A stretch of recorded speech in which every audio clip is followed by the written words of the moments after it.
word from Amala Devi. Amala means stainless, no dirt. Amala. There's another word, Amara. Amara means immortal, never die.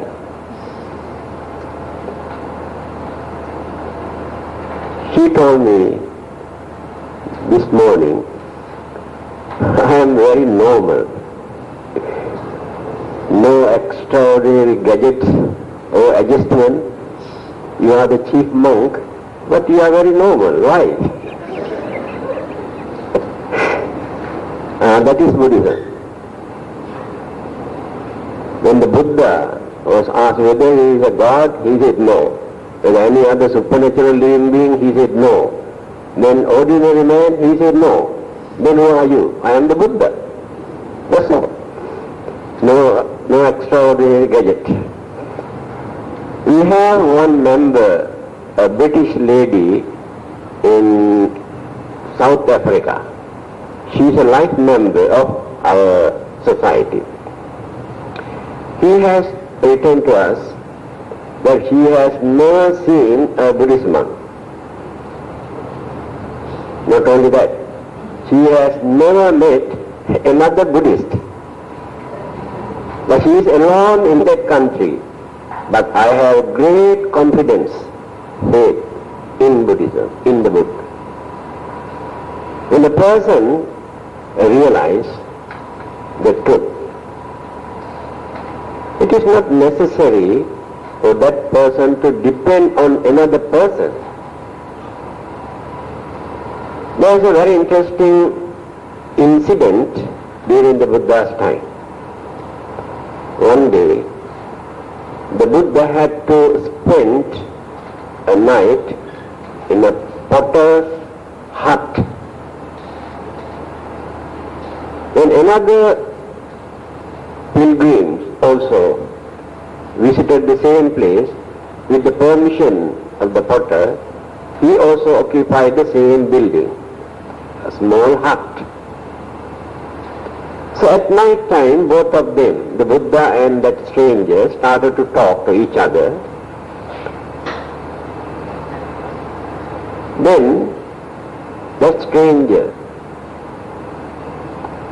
got down from his seat and paid respect, kneeling down towards one direction. Then the Buddha asked, to whom are you paying respect, paying homage? Then he said, do you know, I am the follower of the Gautama the Buddha. But he doesn't know who this person is. And I am every day paying my respect towards Jetavana monastery where he lives. The Buddha also did not say, hey foolish man, I am the Buddha. He kept quiet. Then he explained, although I have not seen the Buddha, never had the opportunity to talk to him or listen to him, my confidence, my faith, my devotion towards him is very, very deep, very great. Because I can understand what he preached. That is enough for me. So there are people all over the world who can appreciate the Buddha and his teaching by knowing what the Buddha taught. That is what we need. Just now she gave an advice to all of you. In Asian countries, people take this religion for granted as their own religion, traditional religion, but they do not take the trouble to learn what the Buddha taught. So you are very fortunate because you get the chance to know something, at least to maintain your confidence, to adjust your way of life, to lead a noble or respectable or harmless life. That is what he said, Buddhism is a way of life. That is what the Buddha wanted. He did not introduce a religion for the followers to come and pray and worship and honor him. But we respect him, that is our duty. But according to him, what he said, the disciples who follow me step by step by holding my robe, if their minds are not pure, not clean, they are not close to me. They are very far away from me. And there may be few disciples who have never seen me, staying very far away, but by following the instructions or guidance, advice given by me, they try to maintain healthy mind, pure mind. They are close to me. Now this is the Buddha's attitude. So last Friday, I wanted to explain these extraordinary characteristics of the Buddha. I have explained only two items. Maha Karuna Samapatti Jnana, Asayanusaya Jnana, Yamakapatihariya Jnana, Anavarana Jnana, Asayanusaya Jnana, Indriya Paro Pariyatya Jnana. These are the 6 kind of characteristics. Usually, intellectuals believe that Buddha also a very wise man, very intelligent man, a holy man, very good man. They know only that much. But very few people can understand the nature of the Buddha's enlightenment. What is enlightenment? Because many people use this word very loosely, not knowing the deep meaning or the real significance of this word. These 6 characteristics indicate the nature of the Buddha's enlightenment. The trouble that many people are facing, or the difficulties that they face to understand this, is how an ordinary human being gained such extraordinary supreme wisdom without any divine inspiration. Because the Buddha has completely denied or rejected that there is no such thing as divinity or divine inspiration for him to gain the enlightenment.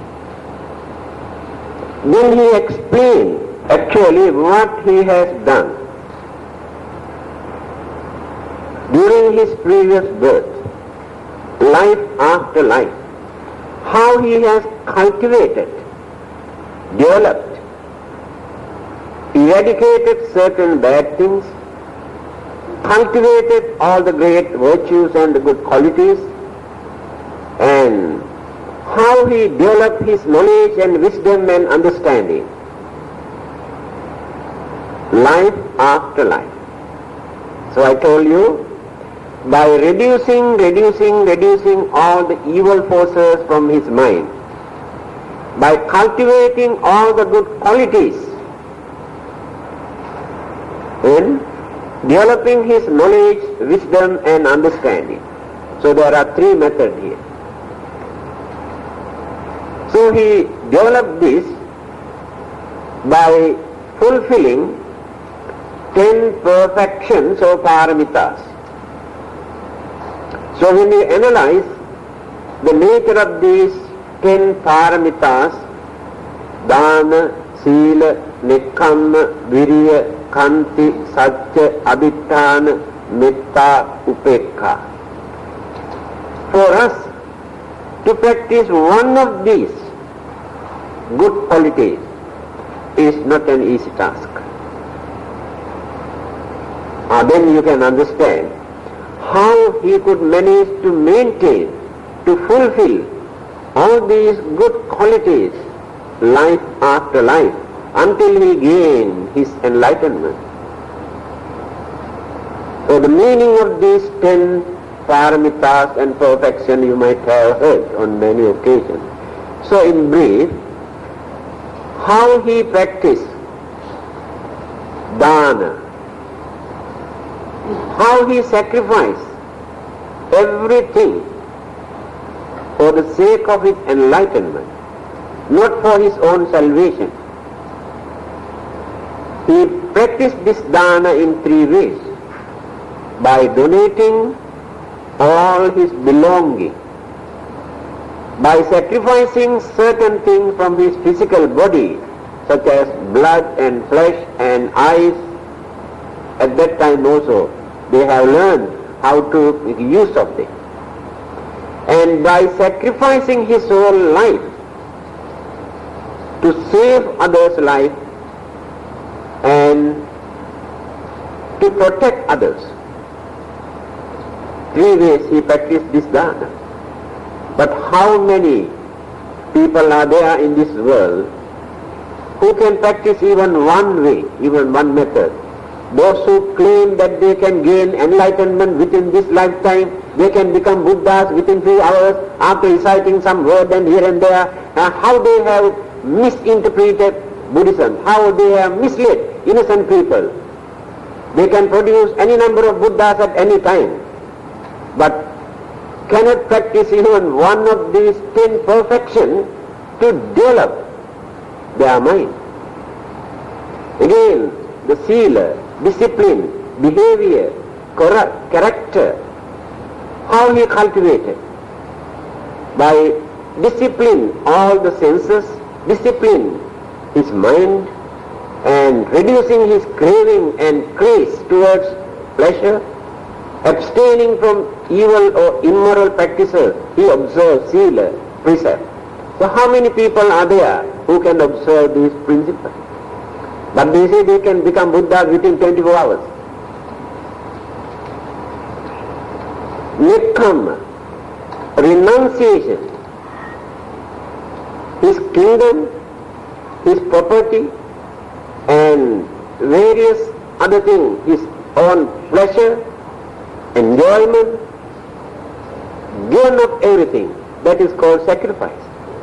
He has given up all these things in order to be free from bondages, responsibilities, commitment, and reduce his craving, to cultivate his mind freely without any impediment or hindrances. Then, while practicing all these great qualities, he tried to improve his knowledge and understanding. He did not practice these principles blindly or traditionally, but through understanding. Through understanding, when we do something, when we practice something, then we gain knowledge, understanding. Then we can understand the significance. He developed his knowledge and panya and wisdom. The way how he used his effort, mental and physical effort, a strong determination, willpower, he maintained. Under any circumstances, he did not surrender himself. He did not surrender his principles. He agreed to surrender his physical body, because physical body is nothing. It is changeable, impermanent, perishable. But principles never perish, never disappear, maintain life after life. But the same physical body no one can carry over for the next life. But all our good qualities, our principles, we can continue. That is what the Buddha says. Rupang jirati maccanang nama gottang najirati. Our physical body decay and disappear. There is nothing to remain but nama gottang najirati. Our names, the influence created by us, never die. We can improve, we can develop life after life. That is how he maintained all these good qualities during his previous birth. That strong determination. Khanti. When you read certain previous birth stories, you can understand up to what extent he has developed his patience and tolerance. We cannot imagine what sort of human being is that. Intolerable thing to us, unbearable thing. He had the courage to tolerate without showing any emotion, anger or hatred towards others. The more others try to disturb him, torture him, accuse him, blame him, the more he radiated his kindness, his compassion, his love. Because when there are some disturbances to irritate him, he said, I took this as an opportunity for me to cultivate my patience and tolerance. If there are no disturbances from others, I never get this chance. Now you think you have this tolerance because there is nobody to disturb you. Whenever somebody come and disturb you, then we can understand whether you have tolerance or not. So when we are normal, actually there is nothing for us to observe, to practice as morals or sila or principles. When there are obstruction, hindrances and temptation, irritation, then that is the time for us to observe sila, morality, principles.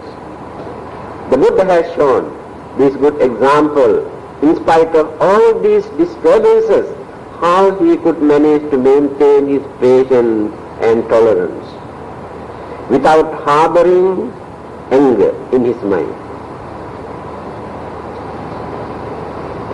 Such truthfulness, he has never uttered a lie, either for his own benefit or for the benefit of others. Upheld this principle without violating it. Truthfulness is the first principle that he maintained without violating. He says occasionally, under certain circumstances, he had to violate certain things for the benefit of others. But this particular principle, he said, he never violated. That is the secret of the power of the Buddha word, even after 2500 years.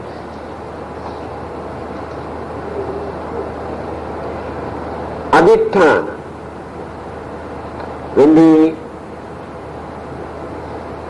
sit down under the Bodhi tree for his meditation, he determined in this way, let me die under this tree. I am ready to face that. I feel happy if I can die under this tree.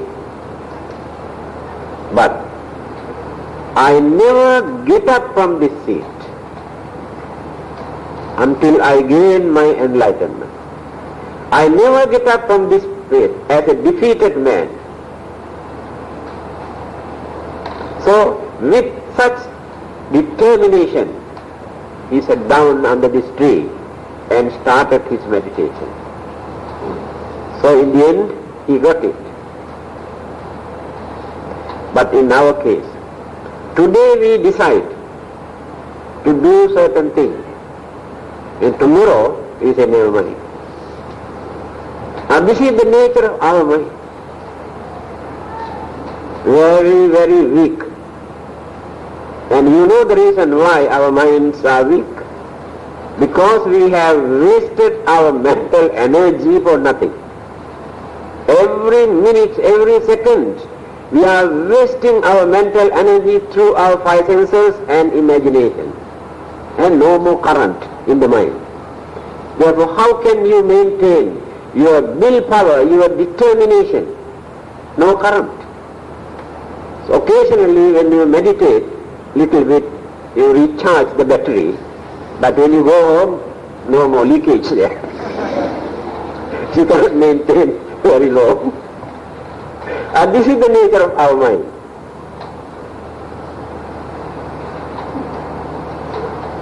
Metta.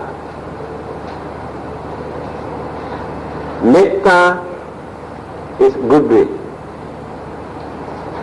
So when we develop our goodwill, we never expect anything in return. But in our kindness, in our sympathy, we have something in our subconscious mind to gain something, at least name or fame or publicity. But in goodwill, there is no such thing. In our kindness, sympathy, there is a limit towards certain people, certain areas, certain groups. But in goodwill, there is no such limit, no frontier, no boundaries. In our kindness, when we analyze, we always extend our kindness towards those who need our support. Only towards them, deserving cases. But when we radiate our metta, our goodwill, our loving kindness, we radiate to each and every person, every living being, irrespective of their necessities. Now see the difference between kindness and metta.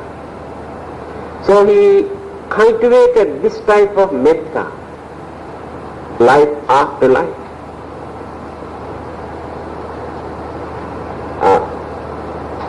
Mata yatha niyang puttang ayusa eka putta manurakhe, the Metta Sutta. The mother who had only one child,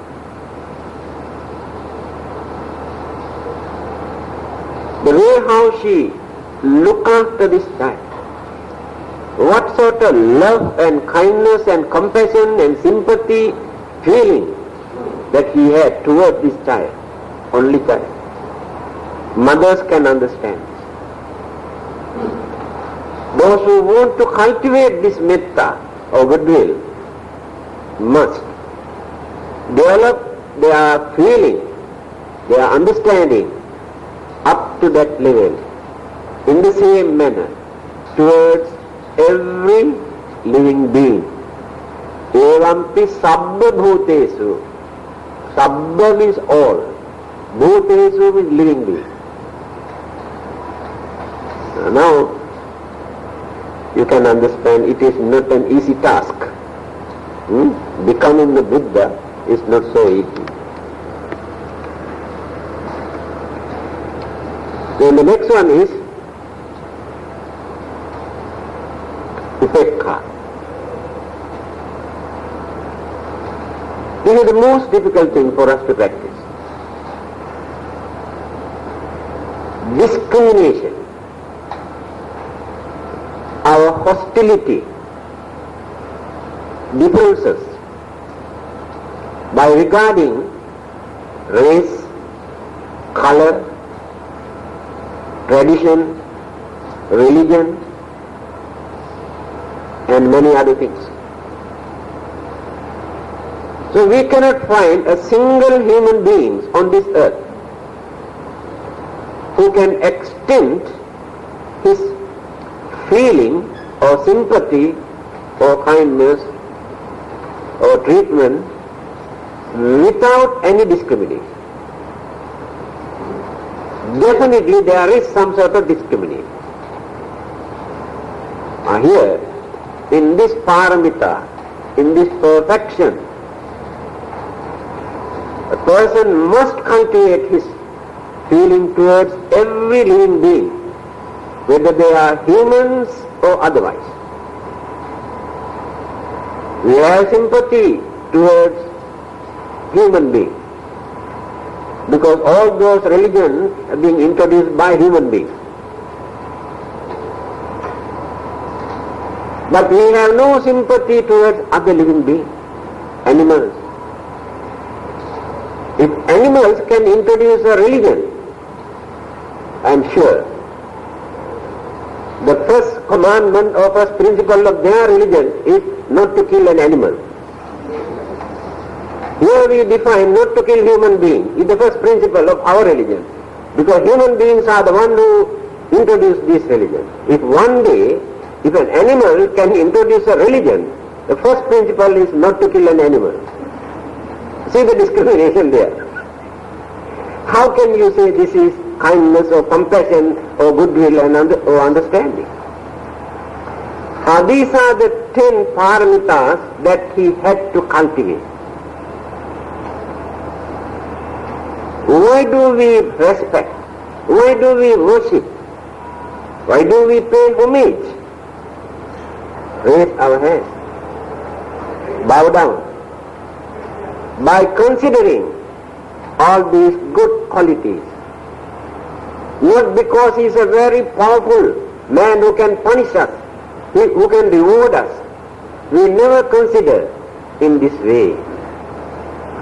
We always measure his validity by studying his nobility, his purity, his perfection, his supreme wisdom and enlightenment.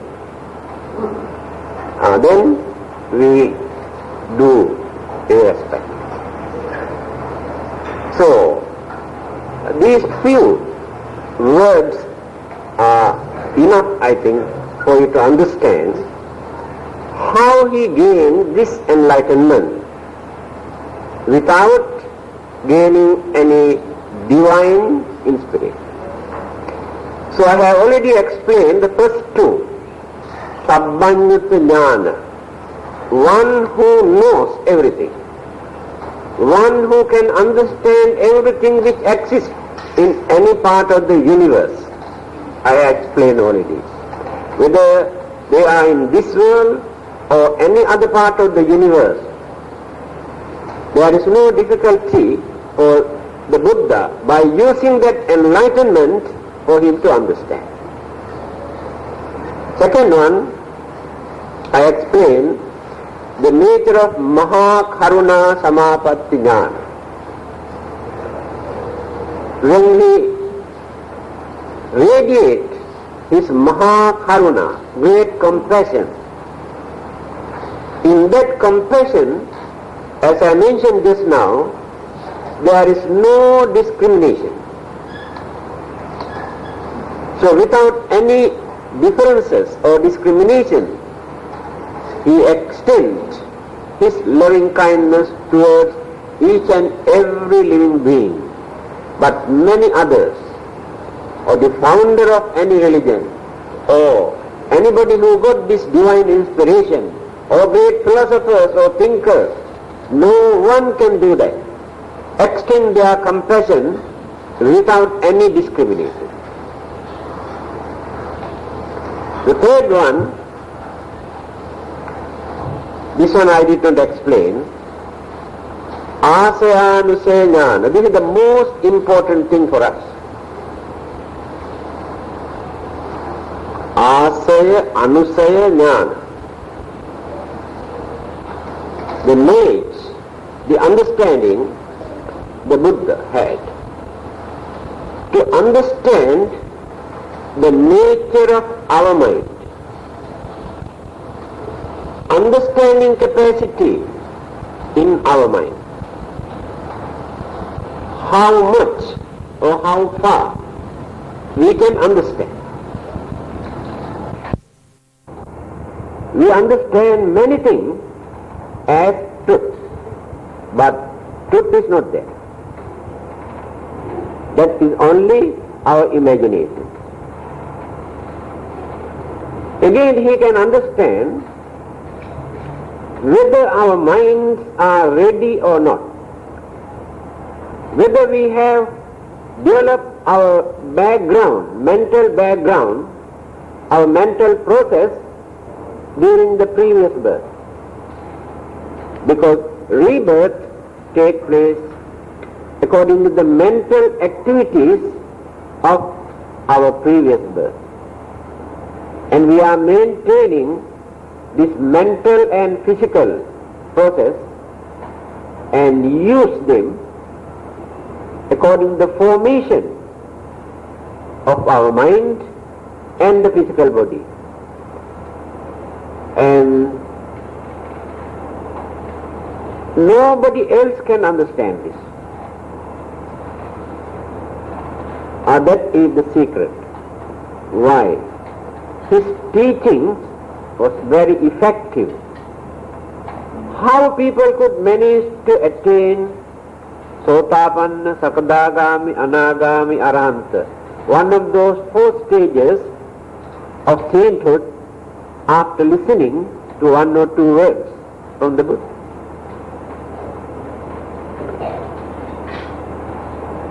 Because by knowing the nature of the mind, understanding capacity, by knowing whether this person can understand this or not, he directly injects to that person's mind and immediately open the mind, just like a lotus flower.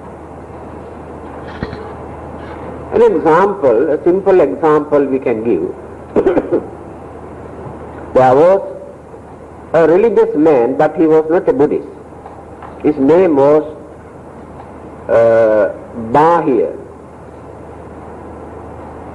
He had been working, meditating, practicing religious way of life, but still he could not gain perfection in his mind. Then he knew there is no any other teacher in this country who can guide me. So he decided to come and see the Buddha. He was not a Buddhist. He had to travel such a long distance to see the Buddha. When he visited Jetavana monastery, the Buddha was not there. Then his disciples told him he has gone out for Pindapata, his arms round, during the lunch time. He went on searching. On the way he met the Buddha. So in a hurry, he told, Reverend Sir, I want to know one thing. Could you please tell me?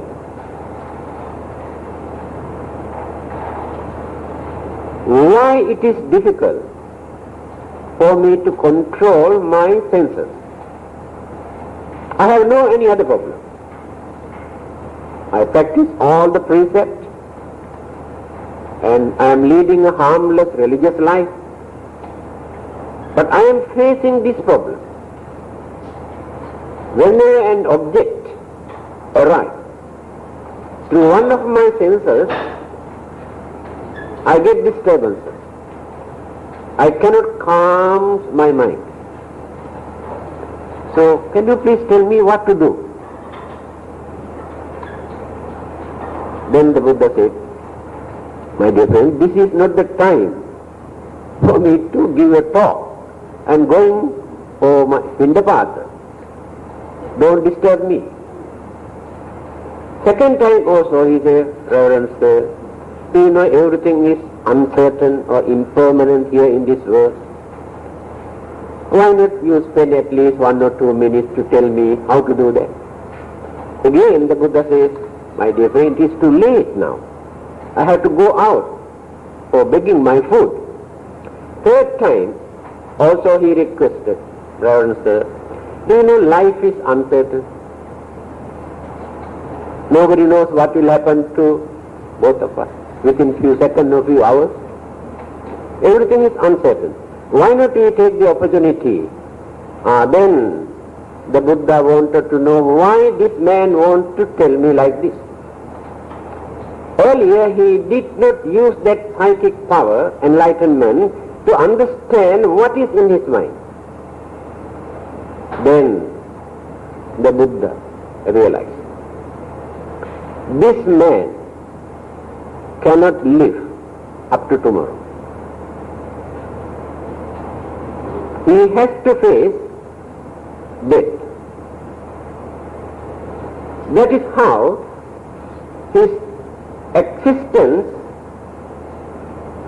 or the rebirth has taken place. So when I analyze the duties or the functions or the activities of different kind of karmic energies, amongst those 11 kinds of karma, there is one particular karma which is responsible to generate, to condition our life. But that karma can do only that much. Therefore we must have some other supportive karma and many other types of karmas to support, to carry on our life. And when this generative karma condition a life with the cooperations of so many causes, causalities, universal causality, the other day also I mentioned, cosmic causality, physical causality, and psychic causality, that is under karma. Karma is based on this area, particular area. So when this particular life is conditioned, the duration, the time limit is there. That means alarm clock is adjusted on. Cannot go beyond that. An example is given. Although we have lot of supportive karma to carry on, to maintain our life, an oil lamp or candle is burning very nicely without any interruption, got enough oil and the wicks. Suddenly a wind blows. Although we have oil and wicks, the flame disappears. In the same manner, this body is a flame.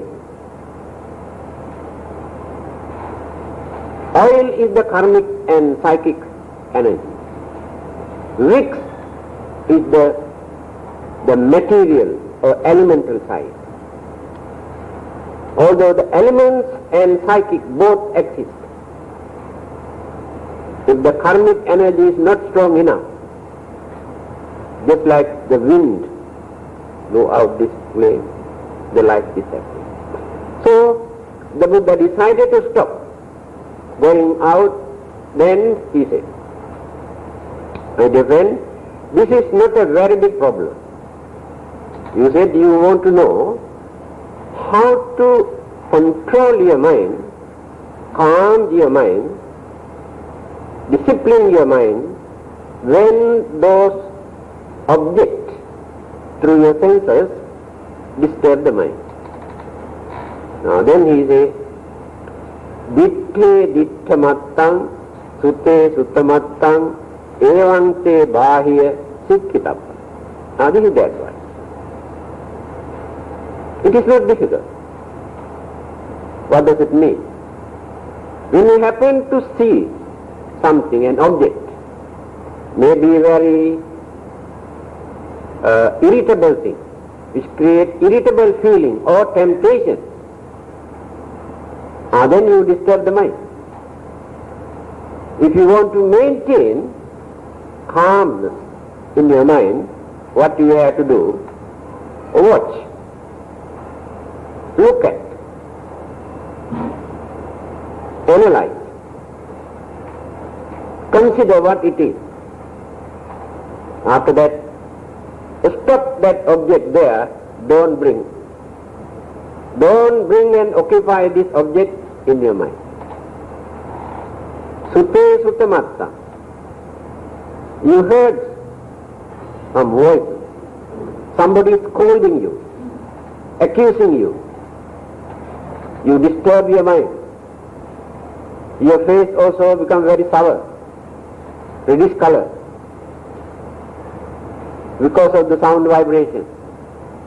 Listen mindfully, not foolishly. Now you can see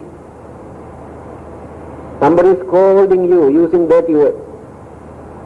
Analyze, just like Socrates, what he has done. You know what he has done when he started to scold that poor man. He is a philosopher. He analyzed. Every day when she comes and scold him, he says, I have been listening very carefully.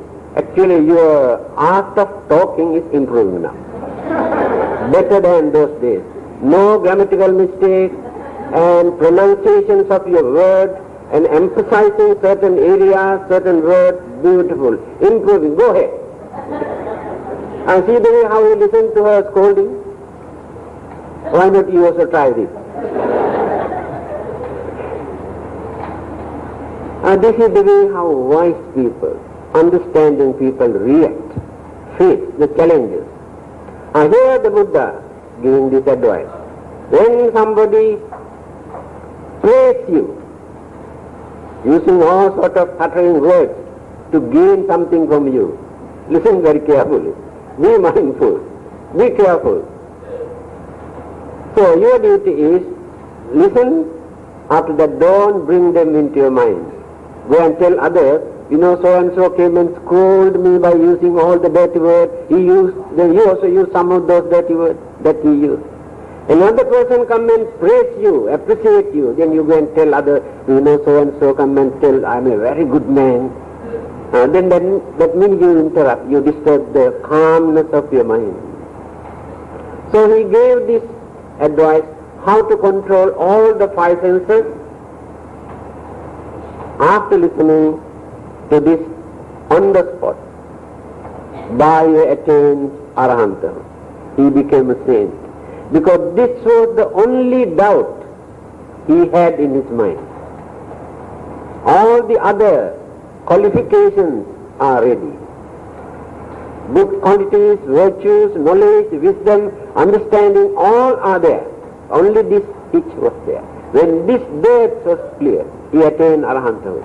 That is what here in this particular characteristic of the Buddha's knowledge, understanding or wisdom, straight away he will find out. If not, a monk who had been meditating by using a wrong method, the method was given by another disciple, but that monk could not gain anything, no improvement. So he decided to give up. Then the Buddha came to know. Then he had to use his psychic power to understand the nature or the background, or the mental background of this person. Then he realized this person was a goldsmith. He had been dealing with gold, not only within this lifetime, even during his previous birth also he had been dealing with gold. By knowing this, then the Buddha gave him a golden lotus flower for him to concentrate. Immediately He could manage to concentrate without any difficulty because his mind is used to gold. The Buddha was watching his mind. Then he created the vibration and the phenomena to change the color, golden color of the petals. Having seen this, then he started to develop his anicca, impermanence. Such a beautiful golden color, petal now turned into dark color. Our life, our body, everything here in this world are changeable in this way. This is the real nature, universal nature of impermanency. Then again he created vibration to drop the petal one by one. You can see only the stalk there, no petal. Then he writes how things are impermanent, changeable, decay and disappear. And my life, my body, and this world, everything that which exists in this world also had to face the same universal law of impermanency. Iyate Narahanto.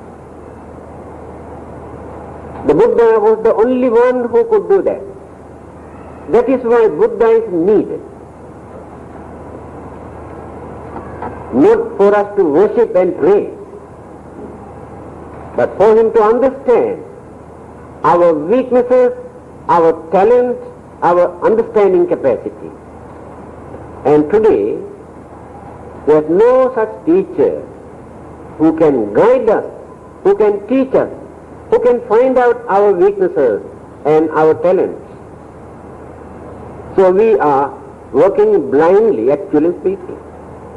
That is why it is difficult for us to gain proper knowledge, wisdom and understanding. The nature of that particular knowledge of the Buddha, asaya, anusaya, jnana. What are the minor weaknesses in our mind which hinder our spiritual development? Others cannot understand this. The next one, anavarana jnana. Anavarana means there is no hindrance whatsoever, no obstruction for him to see anything in this universe, to understand anything in this universe, to realize anything in this universe. To others, there are some hindrances, some difficulties, some problems, because the nature of this enlightenment is such that he can penetrate, he can radiate this supreme wisdom or enlightenment or brightness to dispel the darkness which covers, which hinders all the other existing things.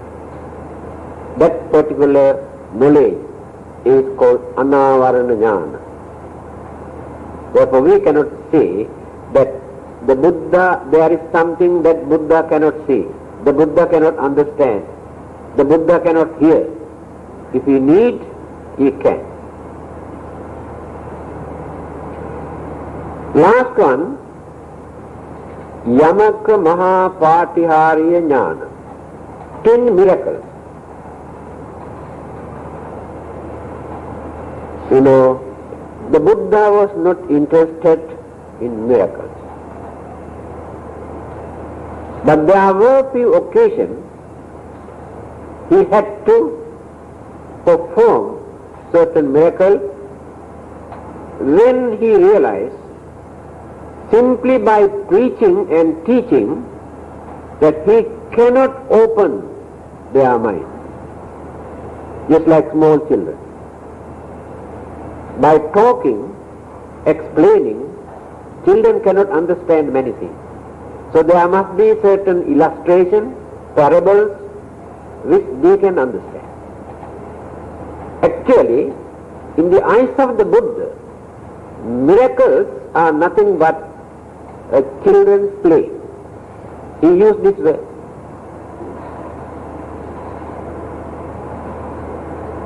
You know, when magicians come and perform certain things, you can introduce all those things as miracles because you cannot understand. Especially children cannot understand. To them all those things are miracles, supernatural. But in the eyes of an intelligent person, although he cannot understand the trick, he knows very well, this is a trick. There is no reality. That we can understand. Then I also cannot understand anything. But I know all these things are tricks, no reality. So the Buddha says, don't depend on miracles to understand the truth. You never realize the fact. You depend on this miraculous power.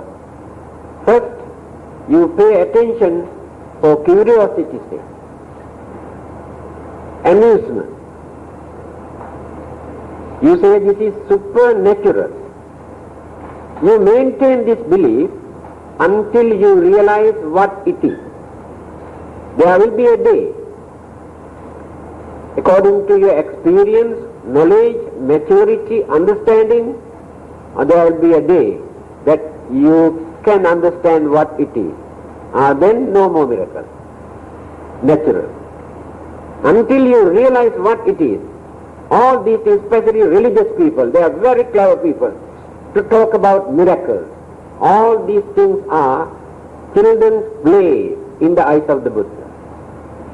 He never, so he had to show some of them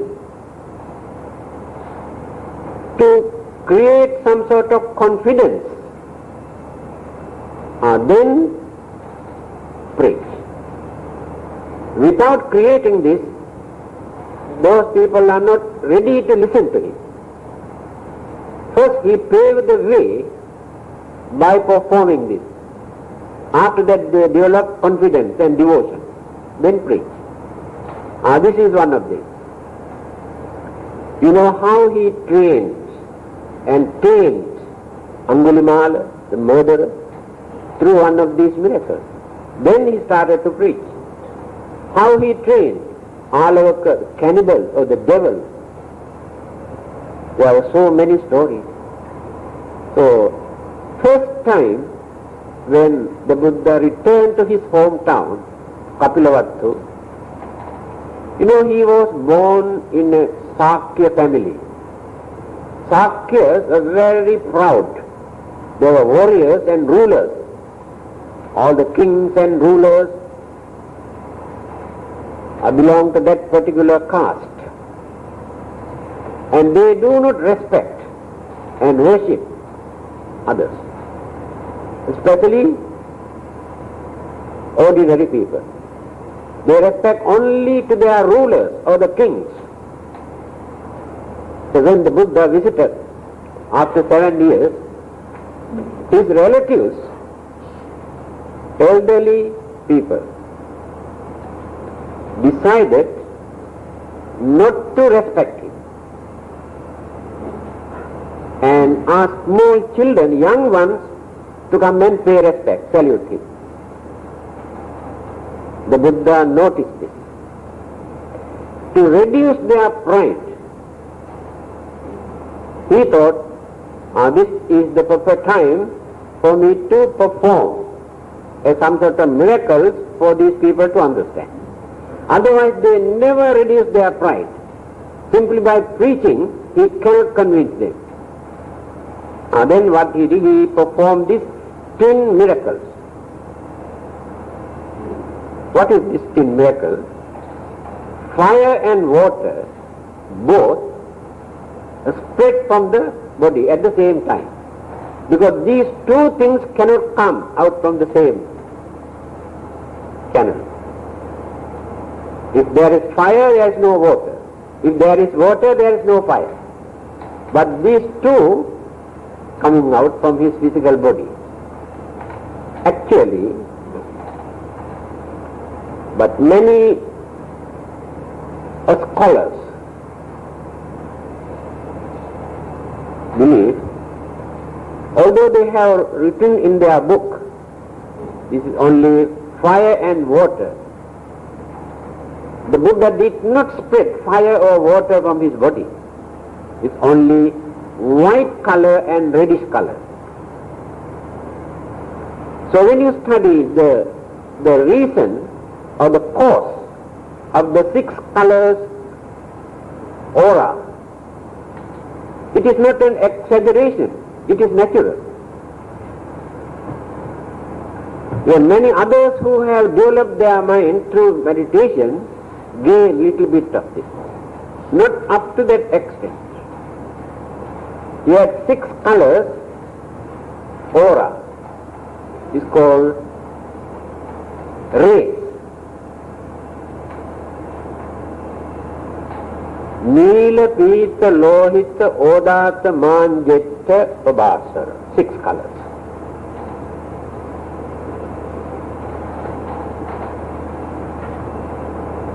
Blue or dark color from his hair.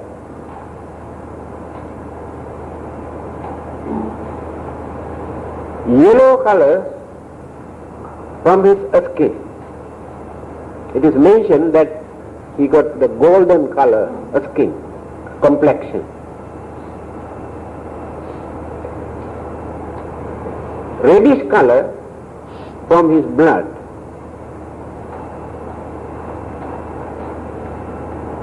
Then pink color from his arm. White color from his bone and teeth. These are the causes. How he radiated, diverted this radiance or these colors, this vision through his enlightenment. So at that time he has shown only these two, white and red. So these two also cannot come from the same channel. If there is white, there is no reddish color. If there is red, there is no white color. Become one color. That is why it is regarded as twin miracle. Later, when he was contemplating on Abhidhamma after his enlightenment, all the 6 colors aura started spreading from here. So when it is necessary for him to show this color, then come out. Otherwise, there is no such thing. Now when we erect the image, we build something here on the top, like this, to indicate this. How these colors spread from here and circulate. This kind of miracle, especially this particular miracle, can be performed only by a supreme enlightened Buddha. Nobody else can do. These are the 6 characteristics of the Buddha. Why they are called extraordinary characteristics? There is nobody else in this universe who possessed these 6 characters. Sat asadharana jnana, incomparable. Cannot compare with another religious teacher or any other great people in this world. But the rest of his good qualities and knowledge and virtues you can find in some other religious teachers also. Therefore Buddhism never denies the good qualities of other religious teachers and what we call well-known personalities, intellectuals, appreciate their good qualities also. But these 6 characteristics we can find only in the Supreme Enlightened Buddha. Akasattha ca bhummattha devanaga mahiddhika punyantang anumoditva cirang rakkhantu loka sasanam ittavata ca ammehi sampatang punya sampadang sabbe devanumodantu sabba sampatti siddhya devo